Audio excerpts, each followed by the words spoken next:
C'est tellement difficile de suivre après Boris, hein? Même dans une deuxième langue. Mais pour juste un peu de temps, je veux changer la discussion un peu, même sur le même sujet des addictions et la résilience, mais peut-être je veux changer le focus un peu, évidemment, et aussi mes exemples, c'est plus pour les jeunes plus âgés et la situation tellement différente. So, je vais donner une autre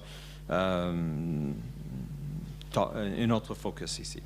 En m'appuyant sur ma discussion de la résilience de ce matin, j'aimerais aborder l'impact des addictions et de la violence sur la résilience des jeunes. Je vais porter un regard inhabituel sur ces phénomènes encore, en suggérant que parfois les problèmes constituent des solutions. Et c'est mon chose.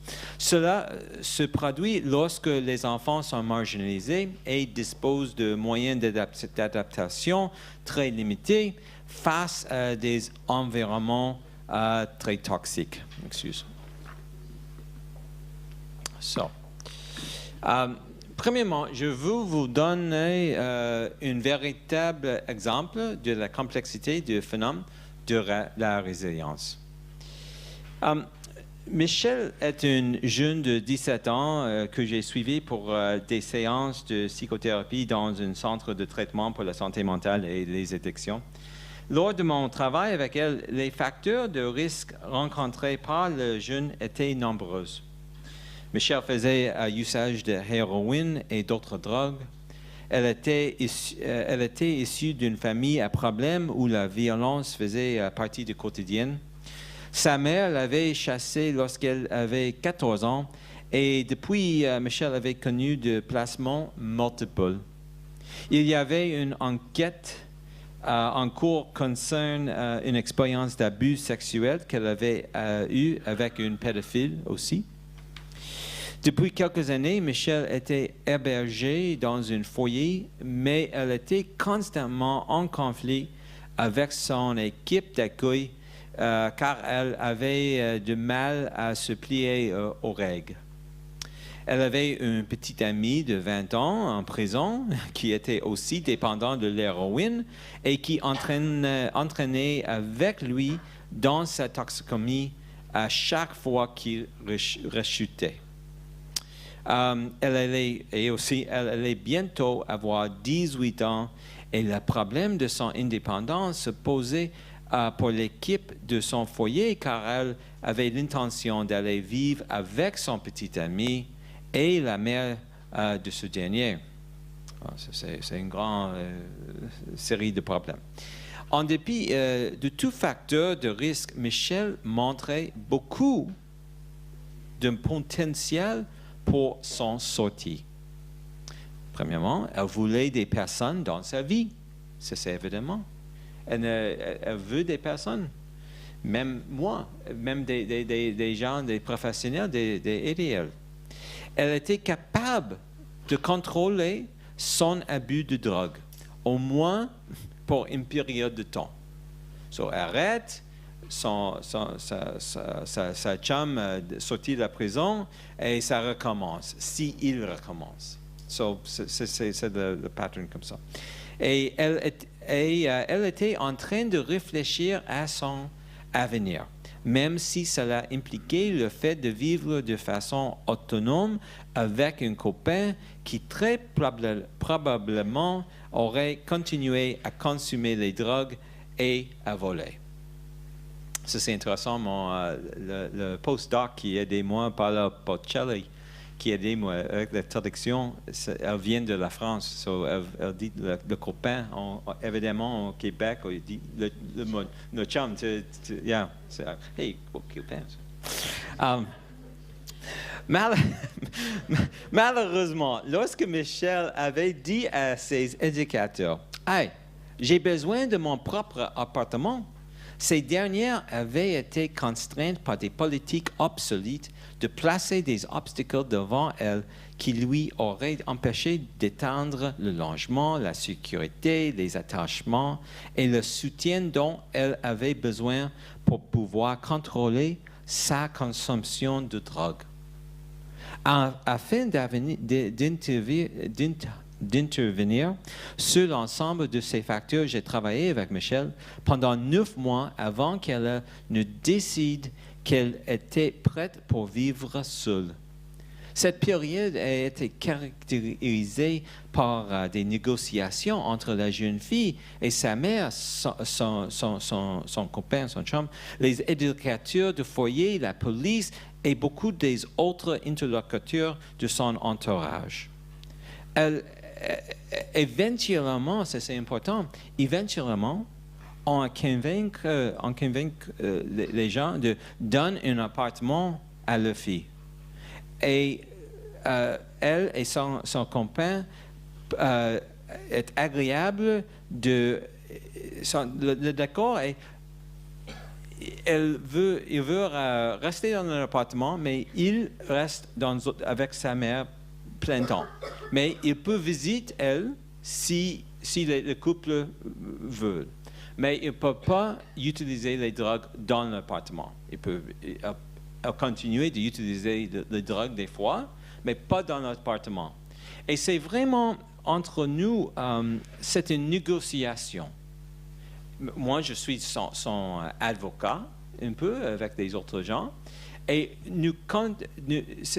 éventuellement, on a fait des interventions plus conventionnelles pour la psychothérapie avec elle, sur l'abus des drogues et les raisons, et les problèmes avec sa mère, tout. Mais c'est très important d'en utiliser une approche de changer l'environnement premièrement. Et donne aussi pour elle des chances de faire des relations avec des autres jeunes qui ne l'utilisaient pas les drogues. Ça déroule comme ça. C'est vraiment la philosophie de Housing First. Connais-tu? C'est une philosophie ça commence à New York et je trouve que les gens qui est dans la maison avant qu'ils changent, et demander de changer l'abus des drogues. Mais avant, connais-tu, il faut arrêter l'abus de drogue et après te donner l'hébergement. Maintenant, c'est la reverse. Tu peux donner, le gouvernement donne l'hébergement, le stable, les ressources, et l'idée est beaucoup plus des gens peuvent arrêter l'abus de drogue. Eh bien. Mais c'est comme... Pour moi, la résilience, les deux mots, encore la négociation, la navigation à des ressources comme un hébergement que la jeune femme veut, au lieu de vivre avec son chum dans une situation moins sécure, moins de professionnels continuer dans sa vie, ça c'est pire. Mais c'est vraiment une question toujours de navigation des ressources, mais négociation. Tout le monde, beaucoup de gens ici, tu travailles avec des jeunes, oui?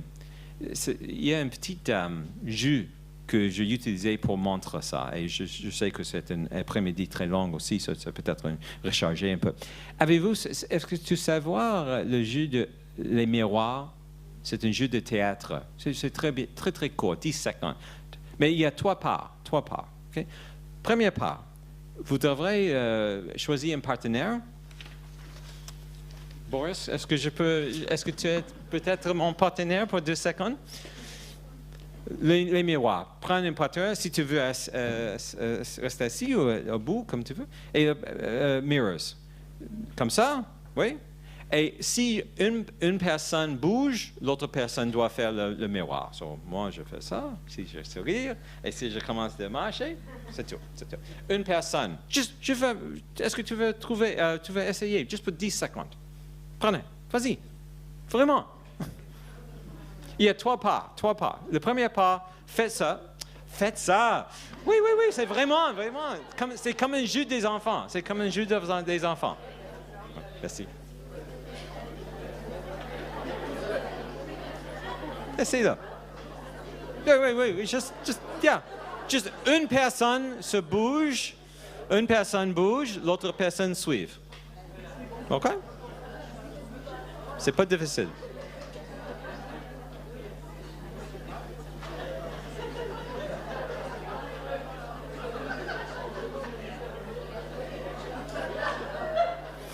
OK, now, arrête. Retourne à la première position. Oui, commence. Mais c'est le temps pour la, comment tu dis, revenge.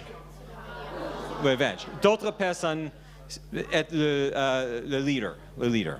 OK? Bon, fais ça. Simple. OK, now arrête. Ça, c'est la troisième part. Ça, c'est un peu plus différent.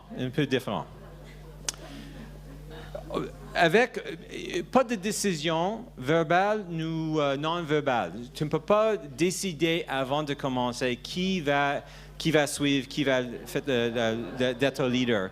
Juste arrive comme ça, pas de décision, qui va suivre. Juste commence. Qu'est-ce que se passe?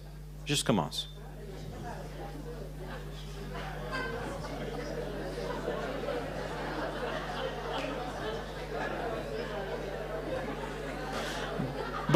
Bon, merci. OK. Là, il y a une raison pour ça, mais même c'est un peu de fun de 4 heures de l'après-midi. Mais mon expérience clinique, dans mon pratique clinique, même que mon recherche, est la troisième part de l'exercice. Qu'avec les jeunes, je trouve que c'est toujours une question de la négociation, mais je ne sais pas qui est le leader et qui va suivre. C'est comme avec une fille de Michel, ça me dérange un peu parce qu'elle a dit, je veux être avec mon chum, je veux continuer une relation dans laquelle j'ai abus des drogues. So, évidemment, mon avis, c'est d'arrêter avec ce gars-là, mais elle veut continuer. So, qu'est-ce que je veux faire? Évidemment, c'est une danse comme ça. Non, ça c'est ma réalité. Elle est la seule personne dans ma vie que j'aime, que fait attention à moi, qui donne moi des choses que j'ai besoin. L'attention, la sécurité, il est un gars assez fort, et c'est la protection, même il donne moi les drogues, le sexe, tout. So, pour elle, c'est une solution. Mais mon rôle, je pense que, OK, Michel, je comprends, mais si je te donne des choses un peu plus sécures, est-ce que vous suivez moi? Et c'est une négociation très, très difficile. Ça déroule depuis beaucoup de temps.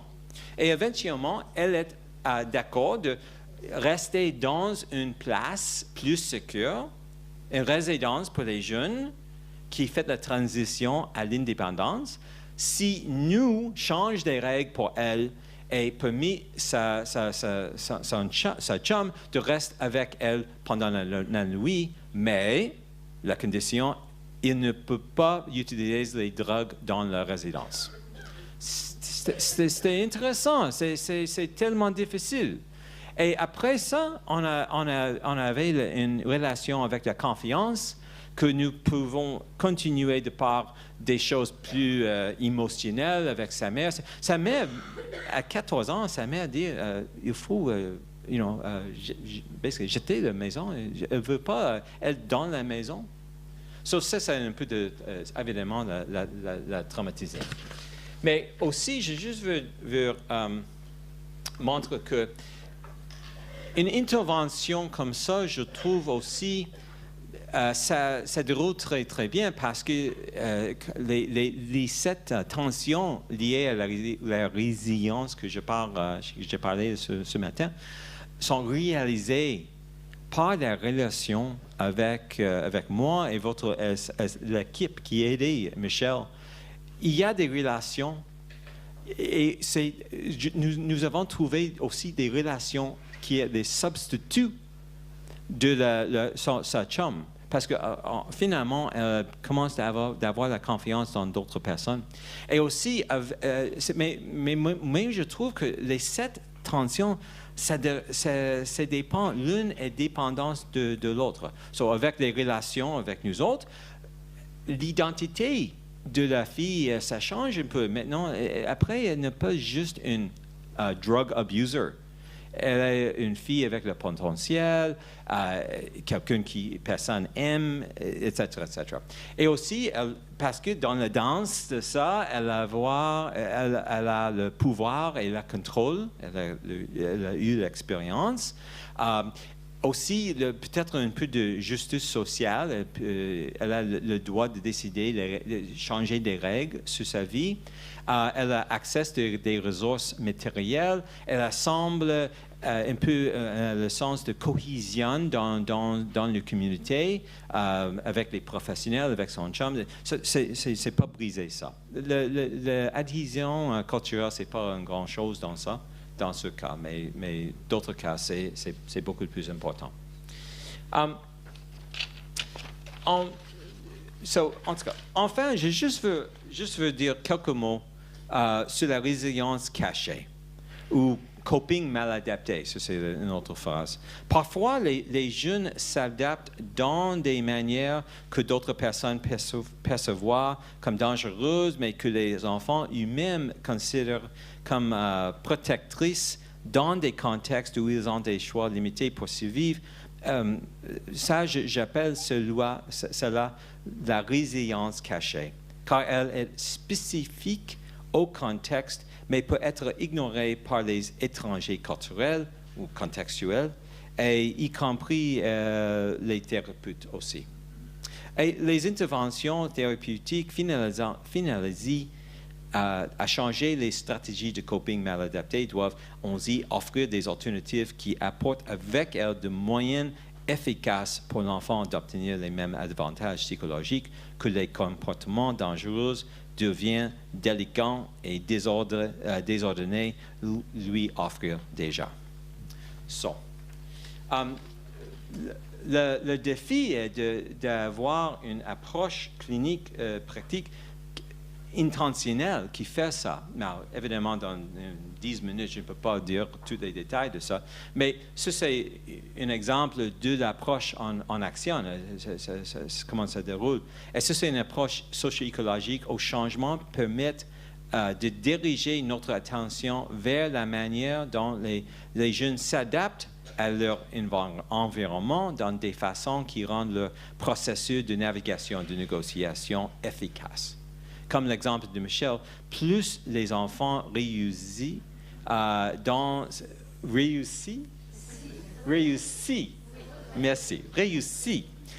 ces deux processus, plus ils seront résilients dans des contextes difficiles. Et j'ai plein d'exemples comme ça de mon pratique, mais peut-être l'une, ça suffit pour l'après-midi. Et j'arrête le débat. Merci.